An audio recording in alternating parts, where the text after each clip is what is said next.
आलात योग्य ठिकाणी आलात। थंबनेलवरून तुम्हाला अंदाज आलाच असेल की आजचा व्हिडिओचा विषय काय। तो मूळ विषयाला हात घालण्या अगोदर सर्वात पहिले सार्थक सरांचे धन्यवाद की त्यांनी हा विषय घ्यावा म्हणून यूट्यूबवरती कमेंट केली होती एका व्हिडिओ खाली की हा विषय घ्या म्हणून। Types of steel bar.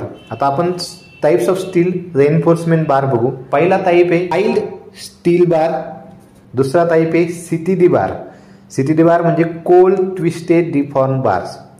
3 नंबरचा टाइप आहे HYSD बार म्हणजे हाय यील्ड स्ट्रेंथ डिफॉर्म बार। सध्या आता जास्त जो यूज होतो तो आहे TMT बार। TMT म्हणजे थर्मो मेकॅनिकली ट्रीटेड बार। आणि नेक्स्ट अजून एक 5वा टाइप आलेला आहे तो आहे TMX बार। TMX बार म्हणजे थर्मॅक्स बार्स। आता आपण प्रत्येक हे जे 5 बारचे जे टाइप बघितले, 5 हे जे स्टील रेनफोर्समेंट बार बघितले, बार विषयी टाइप विषयी आपण थोडीशी माहिती घेऊ। पहिला आहे mild steel bar per IS 432। Steel strength 250 newton per mm² पर्यंत असते। हा बार प्लेन असतो आणि खूप कमी RCC मध्ये यूज केला जातो। ह्यामध्ये रिब्स लक्स वगैरे नसतात, कारण की रिब्स पाहिजे असतात बारवरती का, कारण ते तेव्हाच कॉन्क्रीट सोबत बॉन्डिंग त्याची चांगली तयार होईल। जर रिब्स नसेल एखादी गोष्ट आहे, जर ती प्लेन असेल ती काय होणार आहे, ती आटकून नाही जाणार, अँकरेज चांगला नाही भेटणार, ती निघून जाईल, ती बॉन्डिंग चांगली नाही होणार, म्हणून रिब्स असणं गरजेचं। पण हे जे मिल स्टील बार आहे याच्यावरती रिब्स वगैरे काही नसतात। रिब्स म्हणजे हे जे तुम्हाला दिसते ह्या लाईनला रिब्स म्हणतात। रिब्स वगैरे नाही जाते, त्यामुळे कॉन्क्रीट सोबत बॉन्डिंग चांगली बनत नाही। दाया 4 mm पासून 50 mm पर्यंत असतो। याची टेन्साईल स्ट्रेंथ खूप कमी असते। हा राऊंड बार मध्ये सप्लाय केला जातो, त्याच्यामध्ये कार्बन जास्त असल्या कारणाने डक्टिलिटी खूप कमी असते याची। 2 नंबरचा जो बारचा टाइप येतो आहे सीटीडी बार।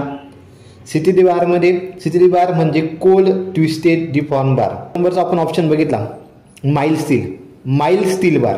माइल्ड स्टील बार सोबत जर कंपॅरिझन जर केलं तर याची यील्ड स्ट्रेंथ जास्त येते, डक्टिलिटी पण याची जास्त आहे माइल्ड स्टीलच्या कंपॅरिझन सीटीडी बारची। काही जण सीटीडी बारला टॉर नावानेही ओळखतात, पण टॉर हे बारचं नाव नाही, त्या बारचं नाव आहे सीटीडीज।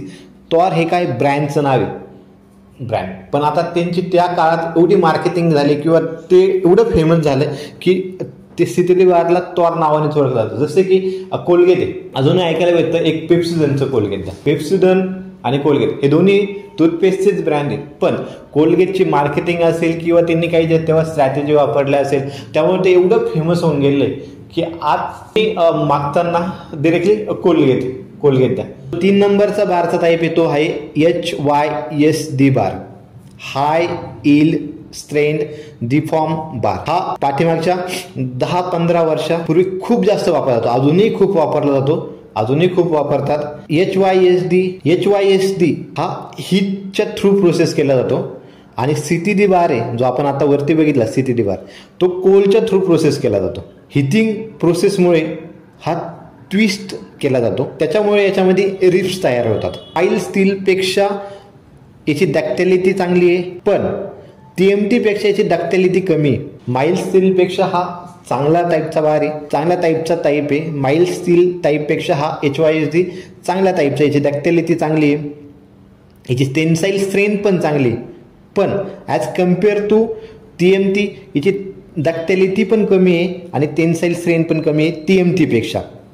TMT सोबत कम्पॅरिझन केलं तर हा थोडासा हेवी वेट आहे, त्यामुळे ट्रान्सपोर्टेशन कॉस्ट वाढू शकते, पण हा अवेलेबल आहे, हा लोकल मार्केटला इझिली अवेलेबल असतो, त्यामुळे भरपूर ठिकाणी हा यूज केला जातो HYSD बार, कारण की जी स्ट्रेंथ पण चांगली आहे आणि हा इझिली अवेलेबल पण भेटतो। कॉस्ट पण TMT बारपेक्षा याची थोडीशी कॉस्ट कमी असते। जोपर्यंत मार्केटमध्ये TMT बार आलेला नव्हता, म्हणजे 70, 80, 90 दशकामध्ये, तेव्हा HYSD बारचं खूप जास्त मार्केटमध्ये नाव होतं आणि खूप जास्त यूज होतो। त्यानंतर TMT बार आला मार्केटमध्ये। TMT बार म्हणजे काय, थर्मो मेकॅनिकली ट्रीटेड बार।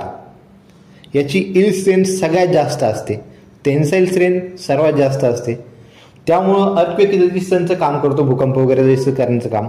आणि याच्यामध्ये 2 टाईपच्या रिब्स असतात, एक लॉन्जिट्युडिनल रिब्स असतात आणि एक ट्रान्सफर रिब्स असतात। याला शक्यतो गंज चढत नाही। TMT बार खूप साऱ्या कमर्शियल प्रोजेक्टमध्ये किंवा मोठमोठ्या प्रोजेक्टमध्ये वापरला जातो। त्यानंतर नेक्स्ट आहे TMX बार म्हणजे थर्मॅक्स बार. ही जर्मनची टेक्नॉलॉजी हा TMT बार पेक्षाही जास्त सुपेरियर टाईपचा आहे. नॉर्मली TMT बार आपण यूज करतो, पण त्यापेक्षाही जर मोठे प्रोजेक्ट असेल, काही स्पेशल रिकमेंड कोणी केलं असेल की स्पेशल काहीतरी प्रोजेक्ट आहे, खूप हाय लेवलचा प्रोजेक्ट आहे, तेव्हा त्या ठिकाणी हा TMX बारचा यूज केला. पुढचा व्हिडिओ कोणत्या विषयावर हवा ही कमेंट तुमची. पुढचा व्हिडिओ त्याच विषयावर घेण्याची जबाबदारी आमची. तुम्ही इथपर्यंत थांबला होता म्हणजे हा व्हिडिओ तुमच्या फायद्याचा तयार झाला, यात ते मात्र शंका नाही. एक आपुलकीचा प्रश्न, कमेंट केली का? केली नसेल तर लगेच कमेंट करा की पुढचा व्हिडिओ तुम्हाला कोणत्या विषयावर हवा ते. विषय किती सोपा असो, अवघड असो, साईडच्या रिलेटेड असो, सिव्हिल इंजिनिअरिंग किंवा डिप्लोमा पुस्तकातील एखादी अवघड कन्सेप्ट असो, 10वी-12वीच्या पुस्तकातील एखादी कन्सेप्ट असो, तुम्ही स्पर्धा परीक्षा करताय त्या रिलेटेड एखादा सब्जेक्ट असो, टॉपिक असो, सिव्हिल सॉफ्टवेअरच्या रिलेटेड किंवा मायक्रोसॉफ्ट ऑफिस रिलेटेड काही असो, जसे की एक्सेल, वर्ड, PPT रिलेटेड, सामाजिक असो, राजकीय असो, धार्मिक असो, बिंदास कमेंट करा. पुढचा व्हिडिओ आपण तोच घेण्याचा प्रयत्न करू. बॉस टेन्शन मत लो, बिंदास कमेंट करो.